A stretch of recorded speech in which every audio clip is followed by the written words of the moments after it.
दोस्तों, आज मैं आपको जो कहानी सुना रहा हूँ वो कहानी एक माँ और उसके बेटे की है। मेरा यकीन है ये कहानी आपके दिल के तारों को झनझना कर रख देगी। आपसे निवेदन है, इस कहानी को बड़े ध्यान से सुने और पूरा सुने। किसी गांव में एक गरीब विधवा औरत रहती थी। उसका चेहरा बड़ा क्रूप था क्योंकि उसके एक आंख नहीं थी। एक उसका बेटा था। बेटा जब 4-5 साल का हुआ, कुछ देखने समझने लायक हुआ, जब उसे होश आने लगा, तो जब उसने अपनी माँ के चेहरे की ओर देखना शुरू किया तो उसे अपनी माँ का चेहरा बड़ा अजीब लगता। वह अपने दोस्तों के घरों में भी जाता, उनकी माँओं का चेहरा देखता तो उसे बड़ा अच्छा लगता, लेकिन अपनी माँ के चेहरे से उसे नफरत सी होने लगी क्योंकि उसकी माँ का चेहरा बड़ा क्रूप था, क्योंकि उसकी एक आंख नहीं थी। बच्चा जब 5 साल का हो गया, उसे गांव के स्कूल में पढ़ने के लिए भेजा गया, उसका दाखिला करवा दिया गया। वह जो औरत थी, लोगों के घरों में मेहनत मजदूरी करती, लोगों के कपड़े सिलाई करती, ताकि उसका जो बेटा है उसकी सारी ज़रूरतों को पूरा किया जा सके, उसे इस काबिल और इतना कामयाब बनाया जा सके। और जो बेटा था, माँ उसका पूरा ध्यान रखती, लेकिन बच्चा मन ही मन में अपनी माँ से नफरत करने लगा क्योंकि उसकी माँ का चेहरा बड़ा क्रूप था। गांव में 8वीं तक स्कूल था। बच्चा पढ़ने में होशियार था, हर क्लास में फर्स्ट आता। उसके बाद उसे शहर में बढ़िया स्कूल में उसका दाखिला करवा दिया गया। अब रुपयों की ज़्यादा ज़रूरत थी। जो उसकी माँ थी वो और ज़्यादा परिश्रम करने लगी और ज़्यादा मेहनत करती ताकि उसका बेटा कामयाब हो सके। समय बीतता गया, उसका बेटा ग्रेजुएट हो गया, उसने कंपटीशन दिया, एग्ज़ाम दिया, उसमें भी वो फर्स्ट आया और गांव में ही एक बहुत बड़ा अधिकारी की पोस्ट पर उसे नियुक्त कर दिया गया शहर में। जब वो उसी शहर में बड़ा अधिकारी बन गया, उसे सरकारी क्वार्टर मिल गया, फिर भी उसने अपनी माँ को अपने पास नहीं बुलाया। उसकी माँ अकेली रही, गांव में रही। उसने एक बार भी अपनी माँ से ये नहीं कहा भी मेरे साथ शहर में आके रहो, क्योंकि उसकी माँ का चेहरा बड़ा क्रूप था, क्योंकि उसके एक आंख नहीं थी। उसे अपनी माँ के चेहरे से नफरत सी हो गई थी और वो नहीं चाहता था भी लोग ये देखें भी उसकी माँ का चेहरा देखो कितना खराब है। फिर कुछ समय बीता। उसी शहर में एक बहुत बड़ा सेठ था। उसने अपनी लड़की की शादी उस लड़के से कर दी क्योंकि वो लड़का उस शहर का सबसे बड़ा ऑफिसर था, अधिकारी था। और उसने अपनी शादी में अपनी माँ को नहीं बुलाया। जो गांव वाले थे उन्हें जब पता चला, उन्होंने उस माँ से पूछा भी क्या बात है, आप शादी में नहीं गई? तो उस माँ ने ये गांव वालों को कहा, नहीं, उसका समाचार तो आया था, मुझे बुलाया था, लेकिन मेरी तबीयत सही नहीं थी, मैं जाने की स्थिति में नहीं थी। लेकिन एक दर्द माँ के दिल में भी चल रहा था। फिर भी माँ हमेशा यही दुआ करती भी उसका बेटा कामयाब हो, स्वस्थ रहे, सुखी रहे। फिर 2-3 साल बीत गए। उस जो बेटा था, जो शहर में रह रहा था, उसके एक बेटा हुआ और इस बात की खबर गांव में उसकी माँ को भी लगी। वह अपने पोते का चेहरा देखना चाहती थी, उसका मुंह देखना चाहती थी, क्योंकि मूल से ब्याज ज़्यादा प्यारा होता है। उस बेटे ने, जो उसका बेटा था, शहर में रह रहा था, जो ऑफिसर था, अपने बेटे के जन्मदिन की खुशी में बहुत बड़ी पार्टी का आयोजन किया। शहर के बड़े बड़े लोगों को इनवाइट किया। गांव से भी जो मोजिम आदमी थे, जो बड़े आदमी थे, जो गांव का प्रधान था, सरपंच था, उनको बुलाया, लेकिन उसने अपनी माँ को नहीं बुलाया। गांव वालों को आश्चर्य भी होता, दुख भी होता।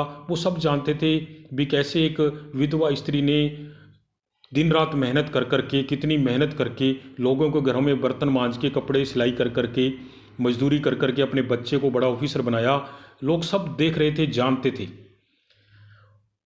कहते हैं बच्चे अब की जब पार्टी हो रही थी, जिस दिन पार्टी थी, वो जो माँ थी अपने आप को रोक नहीं पाई, वो अपने पोते का चेहरा देखना चाहती थी। जैसे तैसे करके वो शहर पहुंच गई और अपने लड़के के घर के सामने खड़ी है। महल जैसा घर था, नौकर चाकर, पार्टी चल रही है, पूरा सजा हुआ है। और कहते हैं दरबान ने उस स्त्री को गेट पर ही रोक दिया, उस माँ को गेट पर ही रोक दिया, क्योंकि वो उसका जो हालत थी एक भिखारियों जैसी हालत हो चुकी थी। मैले कुचैले कपड़े पहने हुए थे और चेहरा बड़ा क्रूप था, एक आंख नहीं थी। उसने जाके जब उसे दरवाजे पे रोक दिया तो उसने उस दरबान से कहा भी अंदर जाके जो तुम्हारा मालिक है ना उसको ये कहो भी तुम्हारी माँ आई है मिलने के लिए गांव से। जब दरबान ने अंदर जाकर अपने मालिक को बताया तो उसके लड़के को बड़ा गुस्सा आया। उसने ये सोचा भी अगर मेरी माँ अंदर आ गई, क्योंकि उसका चेहरा बड़ा क्रूप था और बड़े बड़े लोगों को पार्टी में बुला रखा था, तो उसने ये सोचा तो बेइज्जती हो जाएगी। उसने दरबान को कहा आप उसको अंदर मत आने दो, उसको वहीं से बाहर भेज दो, चाहे धक्के मारने पड़े। कहते हैं औरत ने जब अंदर आने की जिद की तो जो दरबान था, एक दो आदमी और उसके साथ आगे, उसको घसीट कर सड़क पे फेंक दिया। हाथ पैर उसके छिल गए थे। कहते हैं वो औरत जो थी उस रो रही है सड़क पे पड़ी हुई। फिर धीरे धीरे उसने अपने आप को संभाला। उससे आज बड़ा दुख हुआ, लेकिन फिर भी उसने परमात्मा से यही दुआ की, परमात्मा मेरे बेटे को हमेशा सुखी रखना, खुश रखना, इसे कामयाब ही रखना। वो जो माँ थी धीरे धीरे गिरती पड़ती अपने गांव आ गई। और कहते हैं उसके बाद फिर उसने चारपाई पकड़ ली। उसके बाद वो ना उससे काम धाम होता था, एक दर्द था जो उसे अंदर ही अंदर खाए जा रहा था। उसके सब हौसले पस्त हो चुके थे। गांव वाले उसका बड़ा ध्यान रखते और जब उसे खाना वगैरह दूध चाय उसे पहुंचा के जाते, क्योंकि काम धाम उससे होता नहीं था। बीमार रहने लगी, दवा दारू भी उसकी करवा देते। कई बार ऐसा भी होता गांव वाले भूल जाते या एक दूसरे के भरोसे रह जाते। बीमारी उसकी बढ़ती जा रही थी। जो गांव का प्रधान था, सरपंच था, उसने जब जो माँ थी, जो औरत थी बीमार ज़्यादा रहने लगी, तो उसने शहर में समाचार भेजा उसके बेटे के पास भी तेरी माँ है वो बहुत ज़्यादा बीमार है, एक बार आकर उसका पता ले जाओ। कहते हैं जो बेटा था उसने वापिस समाचार भिजवाया भी आप ही उसको दवाई वगैरह दिलवा दो, जितना रुपया लगेगा, जितने पैसे लगेंगे मैं भिजवा दूंगा। लेकिन बेटा अपनी माँ से मिलने नहीं आया, क्योंकि उसको अपने माँ के चेहरे से नफरत थी, क्योंकि उसकी माँ का चेहरा क्रूप था, क्योंकि उसकी एक आंख नहीं थी। समय बीतता गया, महीने 2 महीने में भी एक ऐसी स्थिति आ गई, वो दिन भी आ गया जब गांव का जो डॉक्टर था उसने कह दिया भी अब ये जो औरत है ये 2 दिन से ज़्यादा नहीं जी पाएगी। गांव के प्रधान ने फिर उस बेटे को समाचार भेजा भी अब अंतिम समय है, शायद आप इस स्थिति को समझ सको, आपकी माँ आपको आखिरी बार देखना चाहती है। लेकिन कहते हैं वो बेटा फिर भी नहीं आया, उसके जूं तक नहीं रेंगी और 2 दिन के बाद ही वो जो माँ थी इस दुनिया से चल बसी। उसका देहांत हो गया। जब देहांत हो गया, गांव वालों ने फिर आदमी भेजा शहर में भी आपकी माँ का देहांत हो चुका है, उसका अंतिम संस्कार करना है। और शास्त्रों में भी लिखा है बेटा ही कंधा दे, संस्कार करे, मुखाग्नि दे।